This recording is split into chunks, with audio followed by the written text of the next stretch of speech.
അപ്പോൾ ഗൈസ് ഇന്നും എനിക്ക് ഫുഡിന് ഓർഡർ ഉള്ള ഒരു ദിവസമാണ് കേട്ടോ.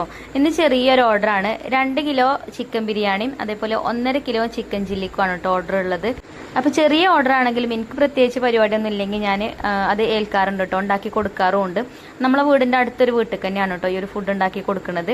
അപ്പോൾ ആദ്യം ഞാൻ ചിക്കനൊക്കെ കുറച്ച് നേരത്തെ കഴുകി വെച്ചിട്ടുണ്ടായിരുന്നു. അപ്പോൾ ബിരിയാണിക്കുള്ള ചിക്കന് മസാലയൊക്കെ തേച്ച് വെച്ചിട്ടുണ്ട് കേട്ടോ. പിന്നെ ഇത് നമുക്ക് ചിക്കൻ ചില്ലിക്കുള്ള മസാലയാണ് കേട്ടോ റെഡിയാക്കി എടുക്കുന്നത്. അപ്പോൾ നമ്മൾ അതിലേക്ക് മുളക് പൊടി, മഞ്ഞൾപ്പൊടി, അതേപോലെ തന്നെ കുറച്ച് ജീരകം പൊടിച്ചത്, കുരുമുളക് പൊടി, പിന്നെ കോൺഫ്ലവർ, തൈര്, ചെറുനാരങ്ങൻ്റെ നീര്, ഇത്രയാണ് കേട്ടോ നമ്മൾ ചേർത്ത് കൊടുക്കുന്നത്. പിന്നെ അതുപോലെ ഒരു കോഴിമുട്ടിയും ചേർത്ത് കൊടുത്തിട്ടുണ്ട്. പിന്നെ ഉപ്പ് നേരത്തെ ഇട്ടിട്ടുണ്ടെങ്കിലും എന്നിട്ട് കൈകൊണ്ട് നല്ലോണം ഒന്ന് കുഴച്ചെടുത്തതിന് ശേഷം നമ്മൾ കഴുകി വൃത്തിയാക്കി വെച്ച ചിക്കനേക്ക് ഇട്ട് കൊടുത്ത് നല്ലോണം ഒന്ന് മസാല പിടിക്കാൻ വേണ്ടിയിട്ട് നല്ലോണം മിക്സ് ആക്കി കൊടുക്കുക കേട്ടോ. പിന്നെ അതിലേക്ക് നമ്മൾ ഇഞ്ചി, വെളുത്തുള്ളി, പച്ചമുളക് ചതച്ചതും കൂടെ ഇട്ട് കൊടുത്തിട്ട് ഒന്നും കൂടെ മിക്സ് ചെയ്തെടുക്കുക. ഇനി ഇതൊരു അരമണിക്കൂർ റെസ്റ്റ് ചെയ്യാൻ വെക്കുകയാണെന്നുണ്ടെങ്കിൽ മസാലയൊക്കെ നല്ലോണം പിടിച്ചോളും. അപ്പോൾ നമുക്ക് അരമണിക്കൂറല്ല കേട്ടോ, ഒരു 1.5 മണിക്കൂറുണ്ട് മസാല പിടിക്കാൻ വേണ്ടിയിട്ട്. അപ്പോൾ നമ്മൾ ബിരിയാണിയൊക്കെ ഉണ്ടാക്കി കഴിഞ്ഞിട്ട് ലാസ്റ്റ് പൊരിച്ചെടുക്കുള്ളൂ കേട്ടോ. പിന്നെ ഞാനിവിടെ നമുക്ക് ബിരിയാണി ഉണ്ടാക്കുമ്പം സവാളയും അതേപോലെ അണ്ടിപ്പരിപ്പ്, മുന്തിരിയൊക്കെ പൊരിച്ചത് വേണമല്ലോ, അത് പൊരിച്ചെടുത്തിട്ടുണ്ട്. പിന്നെ അടുപ്പിൽ ഇപ്പോൾ എപ്പോഴും തീയാട്ടോ. അപ്പോൾ നമുക്ക് കുക്കിംഗ് ഇങ്ങനെ ഏത് സമയവും കുക്കിംഗ് ഉണ്ടായതുകൊണ്ടേ, ഫുഡിന് ഓർഡർ ഉള്ളതുകൊണ്ട് എപ്പോഴും കനലുണ്ടാവും. അപ്പോൾ ഞാനൊന്ന് അണച്ചൂട്ടി വെച്ചിന് കേട്ടോ, നമ്മളങ്ങനെ പറയല് കേട്ടോ, തീ അണച്ചൂട്ടി വെക്കുക പറയും. അങ്ങനെ അണച്ചൂട്ടി വെച്ചിന്, അതുകൊണ്ട് തീ എളുപ്പം കത്തി കിട്ടി.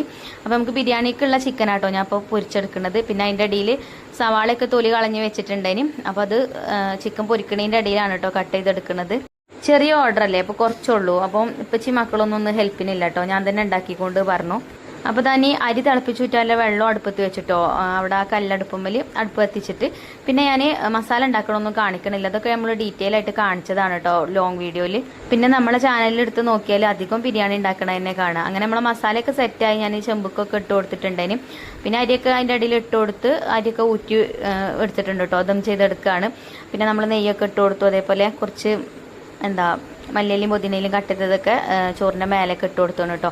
പിന്നെ നമ്മൾ ബിരിയാണി ഉണ്ടാക്കുമ്പോൾ അധികം ഈ ആർക്കേജിൻ്റെ നെയ്യ് തന്നെയാണ് യൂസ് ചെയ്യൽ. അതുകൊണ്ട് തന്നെ നമ്മളെ ബിരിയാണി കൊണ്ടുപോകണമല്ലോ ആരും കുറ്റം പറയലില്ല കേട്ടോ, നല്ല ടേസ്റ്റ് ഉണ്ടെന്ന് തന്നെ പറയൽ.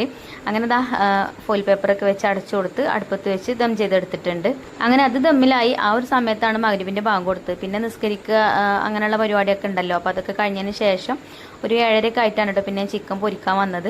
അപ്പോൾ ഇതൊരു 8:15 ആകുമ്പോൾ കൊടുക്കേണ്ടതാണ്. അപ്പോൾ ഞാൻ 2 അടുപ്പിലും പൊരിച്ചെടുക്കാമെന്ന് കരുതി. കുറച്ചല്ലേ ഉള്ളൂ, കുറച്ച് ഗ്യാസുമ്മലും പൊരിക്കാൻ വെച്ചു, കുറച്ച് വിറകടുപ്പത്തും പൊരിക്കാൻ വെച്ചു. അപ്പോൾ നമ്മളെ അമ്മമാരൊക്കെ പറയണൊക്കെ ഈ മുച്ചന്തി മുന്തിക്ക് പണിയെടുക്കാൻ പാടില്ല എന്നുള്ളത്. അപ്പോൾ നമുക്ക് മഗ്‌രിബ് നിസ്കാരം കഴിഞ്ഞാൽ എന്തെങ്കിലുമൊക്കെ ചൊല്ലി പറഞ്ഞിരിക്കുന്ന ടൈമല്ലേ, അപ്പോൾ ഞാൻ കുക്ക് ചെയ്യണതിൻ്റെ ഇടയിൽ എനിക്ക് ചെയ്യാനുള്ള കാര്യങ്ങളൊക്കെ ഞാൻ അതിൻ്റെ അടിയിൽ കൂടെ ചെയ്യൂ കേട്ടോ. ഇങ്ങനെ ഒരു പണി ഞാൻ എടുക്കേണ്ടെന്ന് വിചാരിച്ചിട്ട് ഞാൻ അതിനൊന്നും മുടക്കം വരുത്തലില്ല. അങ്ങനെ ഒക്കെ സെറ്റായി കൊടുത്തയച്ചു.